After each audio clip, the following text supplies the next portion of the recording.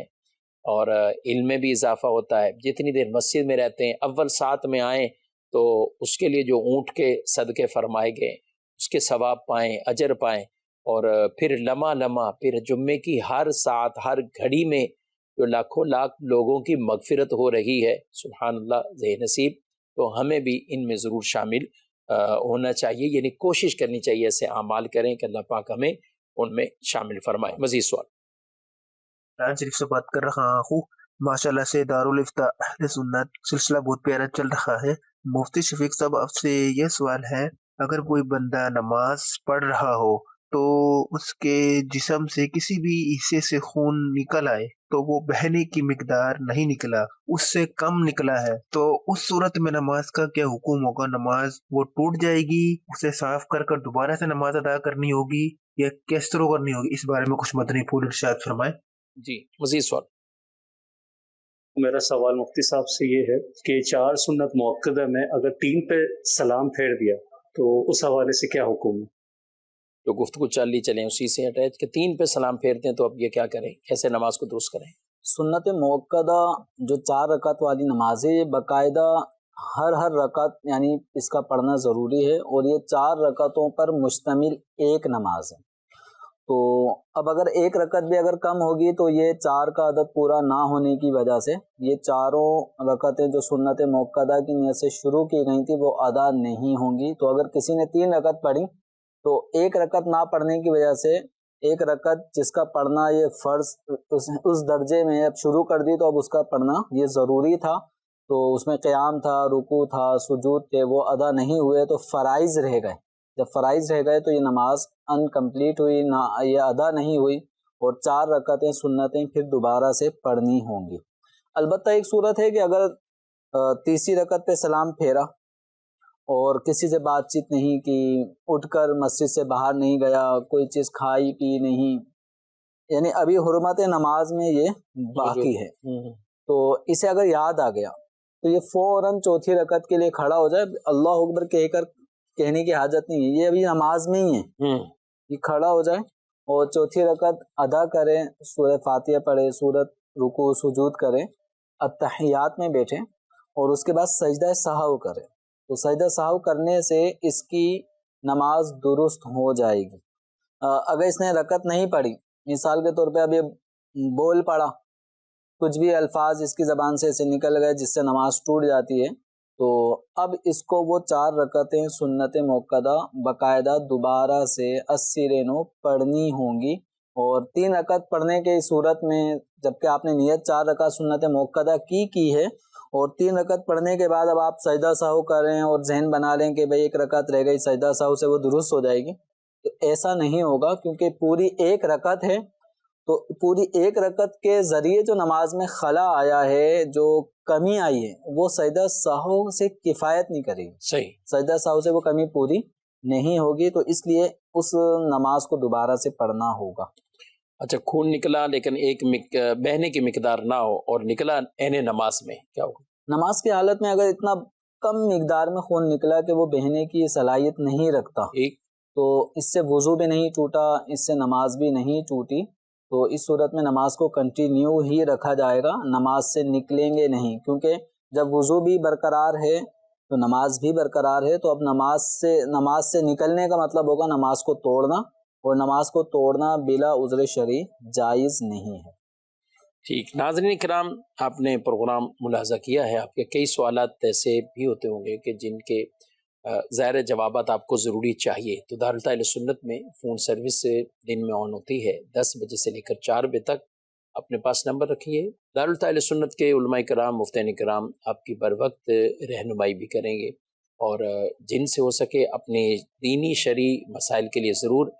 Direct بھی دارالفتاء سنت کی کسی بھی برانچ میں جا کر آپ رابطہ کر سکتے ہیں. اللہ پاک ہم سب کو دین اسلام کے احکامات سیکھ کر سمجھ کر ان پر عمل پیرا ہونے کی توفیق دے. آمین بجاہ نبی الامین صلی اللہ علیہ وسلم. ہادی و رہنما ہمارے علماء ہو کبھی درپیش جو کوئی مسئلہ پوچھ لیں حاضر ہوں ہم ان کی بارگاہ.